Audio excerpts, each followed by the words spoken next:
semuanya, sebelumnya kenal sama dari kami, sama saya budaya, nama budaya. Kami dari kelompok suku Dayak yang berlokasi di Kalimantan. Oke, jadi di kelompok kami ada saya, Brayani, dan Albert. Oke, jadi pertama adalah penjelasan dan latar belakang suku Dayak. Oke, suku Dayak adalah kelompok penduduk asli di Pulau Kalimantan seperti yang kita ketahui di Indonesia. Nah, mereka ini tersebar di 5 provinsi Kalimantan, yaitu Kalimantan Barat, Kalimantan Tengah, Kalimantan Selatan, Kalimantan Timur, dan Kalimantan Utara. Umumnya seringnya itu berada di Kalimantan Barat, tapi ternyata mereka tersebar di berbagai provinsinya.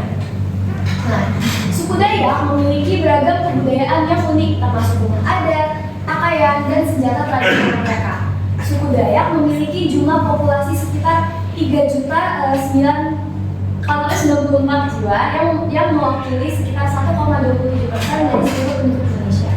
Jadi mereka tersebar sangat luas di Indonesia. Nah, ini adalah contoh anggota suku Dayak pada zaman dahulu. Kita bisa lihat contohnya dari mereka punya piercing gitu, anting yang kayak besar, lalu badannya ditato juga. Masih pakai kata yang tradisionalnya. Lalu ada kata persebarannya. Persebaran masyarakat suku Dayak ada di Pulau Kalimantan juga tidak hanya ditemukan di wilayah Indonesia, namun juga sampai ke negara tetangga, yaitu di Sabah dan Sarawak, Malaysia. Nah, Sarawak Malaysia ini kebetulan kan berbatasan dengan Kalimantan sangat dekat.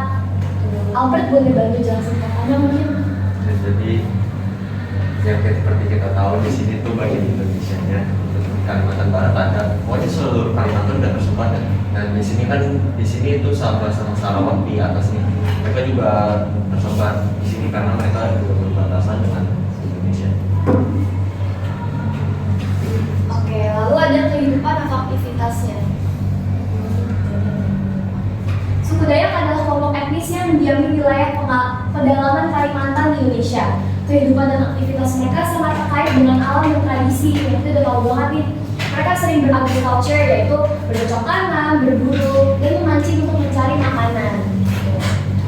Nah, selanjutnya kalau kita ngomongin tradisi dan kepercayaan spiritual mereka tuh masih melakukan upacara-upacara adat yang telah dilakukan pada zaman dahulu juga. Jadi mereka masih melakukannya rutin dan memuja para leluhurnya, di mana itu tuh kayak udah bagian dari hidup mereka gitu lah. Nah, beberapa dari suku Dayak juga kita semua udah tahu mereka itu tuh terkenal banget sama kerajinan tangan mereka seperti ukiran kayu atau tenun. Lalu juga suku Dayak ini masih terkenal dengan kepercayaan mistisnya. Kita tahu banget di sana tuh kayak dukun-dukunnya tuh masih sangat terkenal ya, dan banyak banget. Soal itu ada juga salah satu ceritanya di mana kalau dukun di sana kalau keluar itu bisa terbangin mandau ya. Mandau misal cuma kayak gini gitu, mereka bisa terbang dan itu bisa membunuh siapapun. Katanya sih kayak gitu, bisa membunuh siapapun di wilayah Indonesia. Cuman yang pasti itu belum terbukti karena menurut ceritanya itu tuh orang-orang seperti kita tidak bisa melihat. Ya, tahu-tahu mati. Itu nggak bisa ditunjukkan secara umum.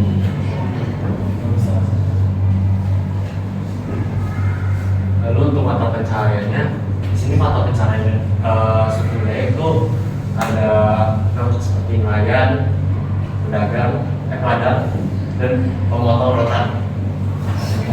Ladang tuh kayak farmer ya. Nah, kebudayaan atau adat istiadat. Nah, kebudayaan suku Dayak itu tuh beragam banget dari tradisi, adat istiadat, dan ritual yang beragam. Nah, karena ritual yang beragam juga itulah kenapa suku Dayak dianggap orang-orang sebagai suku yang mistis gitu ya. Nah, mereka memiliki sistem kepercayaan animisme dan dinamisme yang mencakup pemujaan terhadap alam dan roh leluhur, sama seperti presentasi sebelumnya, di mana suku-suku kayak gini tuh masih banyak yang mereka memuja terhadap alam karena mereka menganggap kalau alam itu tuh kayak mempunyai jiwa atau rohnya tersendiri. Nah, upacara adat seperti gawai Dayak dan Miring adalah bagian penting dari hidup mereka. Nah, gawai Dayak dan Miring ini itu salah dua berarti ya, salah dua dari banyaknya upacara adat yang sering dilakukan di suku Dayak. Nah, upacara adat ini tuh dirayakan dengan karya, musik, dan ritual keagamaan. Nah, itu ada juga yang tadi dijelaskan, ada seni ukir dan seni tenun. Nah, itu tuh jadi kayak salah satu motif, mereka mempunyai motif-motif khasnya tersendiri gitu. Kalau tenunan dan seni ukiran mereka. Nah, motif-motif mereka tuh berubah ataukah beda-beda. Itu tuh tergantung dengan kayak sistem kepercayaan ataukah alam di sekitar mereka. Nah, mereka juga mempunyai rumah panjang. Struktur tradisional mereka itu pusat kehidupan komunal dan upacara adat. Selain itu, suku Dayak memiliki sistem adat yang kuat untuk menyelesaikan konflik, memelihara persatuan kelompok, dan menjaga keseimbangan dengan alam. Nah, sistem kekerabatan yang kompleks juga merupakan ciri khas masyarakat Dayak yang memainkan peran penting dalam organisasi sosial dan politik mereka. Lalu ada SDA atau potensi alam suku Dayak. Sumber daya alam yang dimanfaatkan oleh suku Dayak termasuk hutan tropis, sungai, dan keanekaragaman hayati Kalimantan. Nah, hutan-hutan di Kalimantan itu kan sangat terkenal luasannya dan berbagai macam gitu. Mereka sering mengandalkan tempat untuk kayu, tanaman obat-obatan seperti ramuan gitu, serta hasil bumi seperti buah-buahan dan rotan. Sungai-sungai yang melintasi wilayah mereka juga menjadi sumber utama transportasi dan sumber ikan. Kekayaan alam ini menjadi dasar kehidupan dan kebudayaan tradisional suku Dayak. Jadi memang ya kalau di pedalaman-pedalamannya masih sangat tradisional. Walaupun memang suku Dayak kan tersebar, ada yang modern, ada yang masih tradisional. Nah, keunikannya mungkin kita bagi-bagi aja ya. Nah, keunikan dari suku Dayak itu apa sih? Yang pertama ada kebudayaan yang kaya. Suku Dayak mempunyai kebudayaan yang sangat kaya dengan berbagai upacara adat, tarian, dan musik tradisional. Mereka juga memiliki bahasa dan sistem tulisan sendiri. Yang kedua, mereka mempunyai adat istiadat yang unik, di mana suku Dayak memiliki adat istiadat yang sangat unik seperti upacara adat Gawai Dayak yang diadakan setiap tahun sebagai ungkapan syukur atas hasil panen. Nah, jadi upacara ini tuh mereka kayak berterima kasih kepada alam karena udah memberikan hasil panen yang melimpah gitu ya. Nah, selain itu mereka juga memiliki tradisi memanah kepala sebagai bagian dari upacara memanah. Nah, ini tuh mungkin kalian pernah nonton di film-film di mana nanti bakal ditaruh apel di kepalanya Josie misalnya, dan sang pemanah bakal memanah apel tersebut. Jadi itu sebenarnya mirip-mirip di sana, tapi ini kan kalau di sini kan suku Dayak di sana tuh beda lagi kan ya, tapi mirip-mirip seperti itu kira-kira. Lalu ada keahlian membuat karya seni. Nah, suku Dayak ini dikenal sebagai ahli dalam membuat karya seni seperti ukiran kayu, anyaman, dan seni tekstil.